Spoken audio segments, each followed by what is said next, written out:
Hello friends, welcome back my YouTube channel. Friends, यहाँ पे आज हम बात करने वाले हैं पूरे संपूर्ण भारत का भूगोल पढ़ेंगे और जीके जीएस का भी क्वेश्चंस पढ़ेंगे, जो कि सुपर टेट के लिए मोस्ट इम्पोर्टेंट क्वेश्चंस बनेंगे यहाँ से। तो ये फ्रेंड्स वन लाइनर है, जो कि पढ़ने में बहुत इंपॉर्टेंट होगा। और जो है वन लाइनर के लिए हमें कोई भी प्रॉब्लम नहीं होता है, क्योंकि हमें एक नज़र में सब कवर हो जाता है। तो चलिए एक एक करके इसके बारे में हम बात कर लेते हैं। सबसे पहले हमारे चैनल को लाइक करिए, शेयर करिए, सब्सक्राइब करिए, ताकि हम जो भी अच्छा से अच्छा कंटेंट दे रहे हैं वो आप सब तक पहुंचे और आप अच्छे से स्टडी गेन कर सकें। तो यहाँ पे है फ्रेंड्स कि भारत की कुल क्षेत्रफल कितना है अगर पूछता है तो 32,87,263 किलोमीटर है, जो कि विश्व के कुल क्षेत्रफल का कितना है 2.42% है। भारत में विश्व की कुल जनसंख्या कितना निवास करती है, कितना हिस्सा, तो 17.5% जो है हिस्सा निवास करता है भारत में विश्व की कुल जनसंख्या का। अब यहाँ पे आते हैं हम कि भारत का उत्तर से दक्षिण विस्तार क्या है। तो भारत से दक्षिण, उत्तर से दक्षिण जो है इसका विस्तार है भारत का 3214 किलोमीटर है। तो यहाँ पे और पूर्व से लेके पश्चिम तक अगर विस्तार पूछता है तो 2933 किलोमीटर है। तो यहाँ पे कहने का मतलब, यहाँ पे थोड़ा सा हम जूम करते हैं और मैप के थ्रू हम आपको समझाने की कोशिश करते हैं। यहाँ पे तो ये दे रहा है कि दक्षिण से, उत्तर से लेके दक्षिण तक, तो ये हमारा नॉर्थ पॉइंट है और ये साउथ है। तो यहाँ से ले करके और यहाँ तक की ये बात करता है उत्तर से लेके दक्षिण, तो ये है 3214 किलोमीटर है ये वाली एरिया। अब बात करते हैं हम पूरब से पश्चिम। तो यहाँ पे जो पूरब से लेके पश्चिम, यहाँ से और यहाँ तक की जो बीच है, यहाँ से यहाँ, ये है 2933 किलोमीटर ये एरिया है। तो फ्रेंड्स ये पूछता है तो बहुत अच्छे से यहाँ से क्वेश्चन बनता है। तो आई होप आपको समझ में आया होगा, और अगर पूछे तो आप लोग बता सकते हैं। अब आते हैं कि भारत का सबसे पूर्वी बिंदु अरुणाचल प्रदेश में किविथु है। सबसे पश्चिमी बिंदु गुजरात में सक्रिय कच्छ जिला में है। सबसे उत्तर बिंदु इंद्रौकल जो केंद्र शासित प्रदेश लेह में स्थित है। तो फ्रेंड्स यहाँ पे हम बताने का कोशिश करते हैं मैप के थ्रू। ये रहा, थोड़ा जूम करते हैं। तो यहाँ पे है किविथु। किविथु कहाँ है, ये रहा अरुणाचल प्रदेश, जो कि यहाँ पे पूर्वोत्तर राज्य जो है यहाँ पे किविथु है। तो सबसे पूछे कि भारत का सबसे पूर्वी बिंदु अरुणाचल प्रदेश में है, किविथु होगा।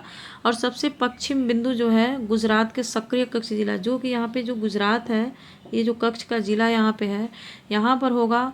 और सबसे बिंदु जो उत्तरी बिंदु है उसे हम इंद्रौकल कहते हैं। उत्तरी मतलब ये नॉर्थ साइड में जो यहाँ पे है, यहाँ पे है फ्रेंड्स ये बिंदु इंद्रौकल कहलाती है।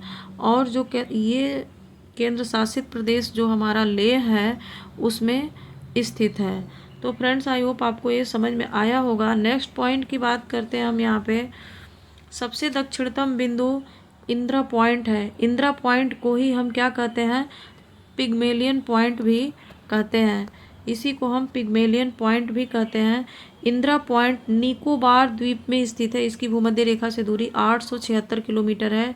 ये इम्पोर्टेंट है फ्रेंड्स, क्योंकि ये पूछा गया क्वेश्चंस है कि इंदिरा पॉइंट जो निकोबार द्वीप में स्थित है, इसकी भूमध्य सागर जो भूमध्य रेखा है उसकी दूरी 876 किलोमीटर है। ऑप्शन में और कुछ था तो यहाँ पे करेक्ट होगा, 876 किलोमीटर है भूमध्य रेखा से दूरी इंदिरा पॉइंट निकोबार द्वीप में जो स्थित है उसका।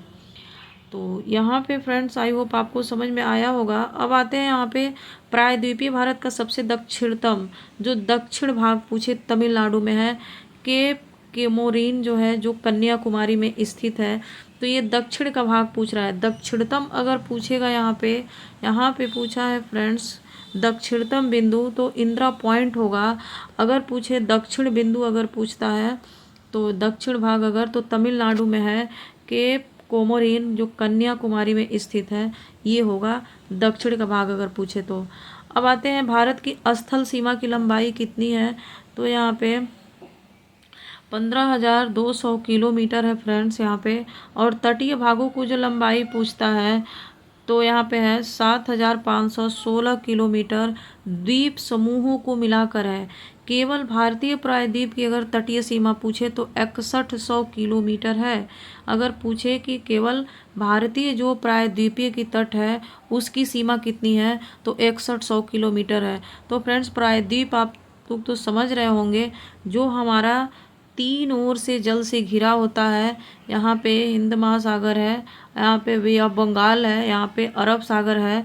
तो ये हमारा जो 3 ओर से जल से घिरा हुआ जो जगह होता है, इसी को हम क्या कहते हैं, प्रायद्वीपी कहते हैं। तो इसी प्रायद्वीपीय जो तटीय भाग है सीमा, उसी को पूछ रहा है। 6100 किलोमीटर इसकी जो है कुल लंबाई में फैला हुआ है। अब आते हैं यहाँ पे कि भारत का मध्य प्रदेश सबसे अधिक वन वाला राज्य है और भारत का हरियाणा सबसे कम वन वाला राज्य है। अरावली पर्वत पूछता है तो ये सबसे प्राचीन श्रृंखला है। और अगर पूछे कि हिमालय पर्वत, तो ये नवीन पर्वत श्रृंखला में आता है। ये क्वेश्चन पूछा गया था कि हिमालय पर्वत है प्राचीन है कि नवीनतम है, तो ये नवीन पर्वत श्रृंखला है हिमालय पर्वत।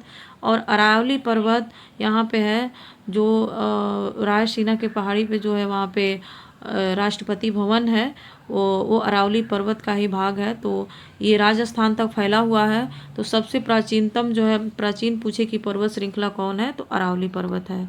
नेक्स्ट पॉइंट की बात करते हैं यहाँ पे कि भारतीय राज्यों में जो गुजरात की तट रेखा है वो सबसे लंबी है। इसके बाद आंध्र प्रदेश की तट रेखा है। तो यहाँ पे अगर पूछे आपसे क्वेश्चंस में कि भारत में तटीय राज्यों में सबसे लंबा तट रेखा वाला राज्य कौन सा है, तो हमारा गुजरात होगा। और अगर उसके बाद अगर पूछता है तो आंध्र प्रदेश होगा। आई होप फ्रेंड्स आपको समझ में आया होगा। अब आते हैं, भारत के 7 पड़ोसी देश हैं जो स्थल सीमा से स्पर्श करते हैं। जो सिर्फ स्थल सीमा से स्पर्श करते हैं उनकी बातें हो रही है। तो पाकिस्तान है, चीन, नेपाल, बांग्लादेश, भूटान, म्यांमार और 7वां है हमारा अफगानिस्तान। ये 7 जो पड़ोसी देश हैं हमारे स्थल सीमा से स्पर्श करते हैं। ये जो है प्रायद्वीपीय से नहीं, सिर्फ हम स्थल सीमा की बात करते हैं, जो कि 7 देश सीमा स्पर्श करते हैं। तो फ्रेंड्स, यहाँ पे अब आते हैं कि भारत की सबसे लंबी अंतर्राष्ट्रीय सीमा बांग्लादेश के साथ लगती है। जो बांग्लादेश है, टाइपिंग मिस्टेक है यहाँ पे, बांग्लादेश। तो भारत की जो सबसे लंबी अंतर्राष्ट्रीय सीमा है वो किसके साथ सबसे ज़्यादा लगती है, तो बांग्लादेश के साथ लगती है। भारत की सबसे छोटी अंतर्राष्ट्रीय सीमा किसके साथ लगती है, अफगानिस्तान के साथ लगती है। सिर्फ 80 किलोमीटर ही लगती है फ्रेंड। तो आई होप आपको समझ में आया होगा। अब आते हैं भारत के 2 पड़ोसी देश जो भारत की तटीय सीमा के साथ जुड़े हुए हैं। जो तटीय सीमा है वो तो बात रहा, 7 जो हमारे जो देश थे वो स्थलीय भाग से जो जुड़े हुए थे, इस सीमा से लगे हुए थे। और ये भारत के जो 2 पड़ोसी देश हैं जो तटीय सीमा के साथ जुड़े हुए हैं, जो यहाँ पे जुड़े हुए हैं, वो ये हैं, श्रीलंका है और मालदीव है। ऐसे देश जो थल और जल दोनों से बनते हैं वो कौन से हैं, पाकिस्तान है और बांग्लादेश और म्यांमार। ये तीनों ऐसा देश है जो थल से भी लगा हुआ है और जल दोनों से लगा हुआ है। 3 ऐसा देश। ये पूछता है कि 3 कौन सी देश हैं जो हमारे भारत से थल और जल दोनों से बनते हैं, तो वो बनाते हैं वो अपनी सीमा। तो पाकिस्तान होगा, बांग्लादेश होगा और म्यांमार होगा। फ्रेंड्स, यहाँ पे और नेक्स्ट पॉइंट की बात करते हैं कि म्यांमार के साथ भारत के 4 राज्य सीमा साझा करते हैं। सो म्यांमार देश है, उसके साथ जो है हमारे 4 राज्य, भारतीय 4 राज्य हमारे सीमा साझा करते हैं। कौन कौन से, अरुणाचल प्रदेश, नागालैंड, मणिपुर, मिजोरम। ये फ्रेंड्स बहुत इंपॉर्टेंट है। ये क्वेश्चन यूपी में एग्जाम हुआ था तो पूछा हुआ था कि म्यांमार के साथ कौन से 4 राज्य हैं जो सीमा साझा करते हैं। तो अरुणाचल प्रदेश, नागालैंड, मणिपुर और मिजोरम, ये पूर्वोत्तर के राज्य हैं। ये सीमा साझा करते हैं म्यांमार के साथ। पाक जल डमरू मध्य और मन्नार की खाड़ी श्रीलंका को भारत से अलग करती है। तो जो हमारा श्रीलंका है वो क्या है कि पाक जल डमरू, जो इसके बीच में जो है ये पाक जल डमरू के मध्य जो मन्नार की खाड़ी है, यहीं पे मन्नार की खाड़ी है, ये भारत और श्रीलंका को क्या करती है, अलग करती है। तो अब आते हैं नेक्स्ट पॉइंट फ्रेंड्स कि पाक जल डमरू को पाक जल संधि के नाम से भी जानता है। ये पाकिस्तान ना समझिएगा फ्रेंड्स, यहाँ पे जो हमारा श्रीलंका है यहाँ पे इसके बीच में जो है ये एक संधि है, इसी को हम पाक जल डमरू संधि कहते हैं। अब यहाँ आते हैं फ्रेंड्स कि मैक मोहन रेखा भारत और चीन के बीच स्थित है। यह रेखा 1914 में शिमला समझौता में निर्धारित की गई थी। जो शिमला समझौता हुआ था 1914 में, इसमें जो है निर्धारित किया गया था भारत और चीन के बीच में कौन सी रेखा, तो मैक मोहन रेखा है, भारत और चीन के बीच में स्थित है।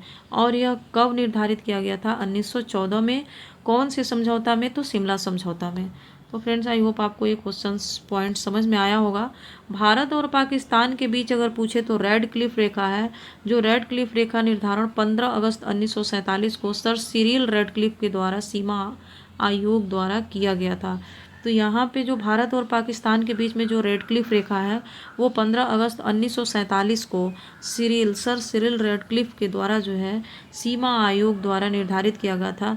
इनके नाम पर ही पड़ा, इसीलिए रेड क्लिफ भारत और पाकिस्तान के बीच की रेखा को रेड क्लिफ रेखा कहते हैं। अब आते हैं भारत के जो द्वीप समूह है। भारत के पास कुल 1208 द्वीप समूह है। ये संख्या सभी छोटे बड़ों द्वीपों को मिला करके है।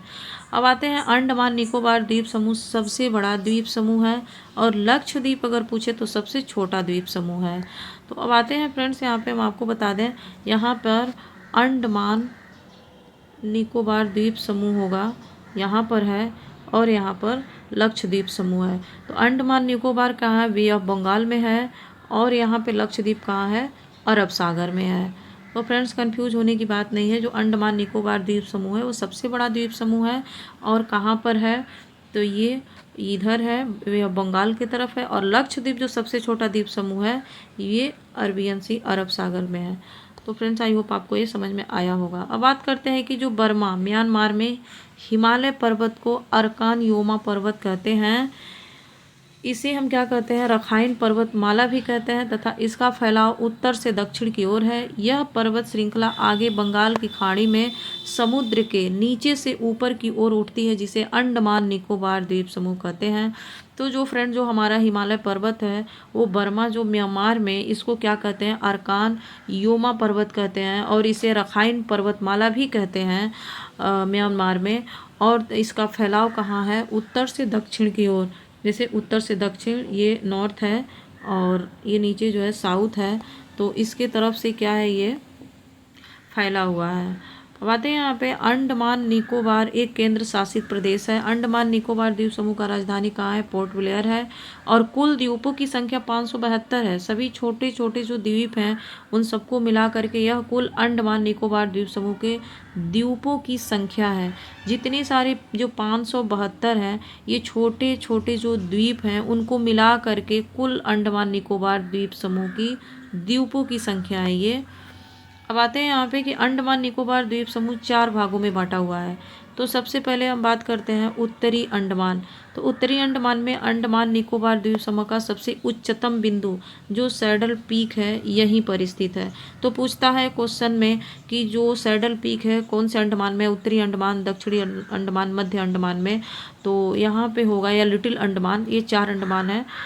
तो यहाँ पे जो पूछेगा तो अंडमान निकोबार द्वीप समूह का सबसे उच्चतम बिंदु कौन सा है? तो सैडल पीक है। और यह किस अंडमान में है? उत्तरी अंडमान में है, जिसकी ऊंचाई 732 मीटर है।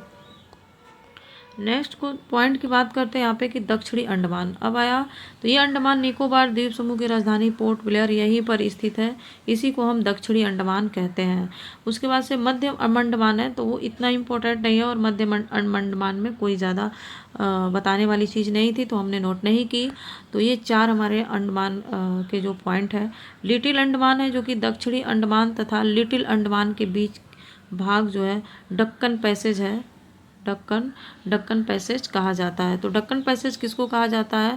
तो दक्षिणी अंडमान और लिटिल अंडमान के बीच के जो भाग होता है उसी को हम डक्कन पैसेज कहते हैं, जो लिटिल अंडमान और दक्षिणी अंडमान के बीच में है। यहीं पे आता है इसी द्वीप पर ज्वालामुखी स्थित है जो सक्रिय ज्वालामुखी है। भारत का एक ही सक्रिय ज्वालामुखी है, वो है बैरन द्वीप पर स्थित है। जो एक ही है वो कहाँ पर है? बैरन द्वीप पर स्थित है और एकमात्र सक्रिय ज्वालामुखी है। तो फ्रेंड्स आई होप आपको मेरे ये नोट्स पसंद आए होंगे, और वीडियो अच्छी लगी तो लाइक करें, शेयर करें, सब्सक्राइब करें, ज़्यादा से ज़्यादा शेयर करें फ्रेंड्स, ताकि हम और अच्छा से अच्छा कंटेंट दे सकें। और इसे बार बार रिवीज करिएगा। रिवाइज करने से ये फ़ायदा होगा कि हम चीज़ें जल्दी भूलेंगे नहीं और एग्ज़ाम तक हमारे जहन में रहेगा, तो हमें आसानी होगी। और क्वेश्चन तो फ्रेंड्स यहीं से बनने वाले हैं, क्योंकि हमें अगर पूरी भारत पढ़ लें, पूरे भारत का जीके जीएस और पूरी भारत कंप्लीट कर लें, तो क्या है कि क्वेश्चंस कहाँ से बनेगा, यहीं से बनने वाला है। और हम जो है पेपर में सिलेक्शन ले करके रहेंगे, और एक सीट तो पक्का करना ही करना है कैसे भी। और स्टूडेंट वही होता है जो एक एक पॉइंट को केयर से पढ़ता है फ्रेंड्स, और बिल्कुल पीछे हटना नहीं है, हिम्मत नहीं हारना है। तो फ्रेंड्स हमारी वीडियो को लाइक शेयर करें, सब्सक्राइब करें। Thanks for watching my video.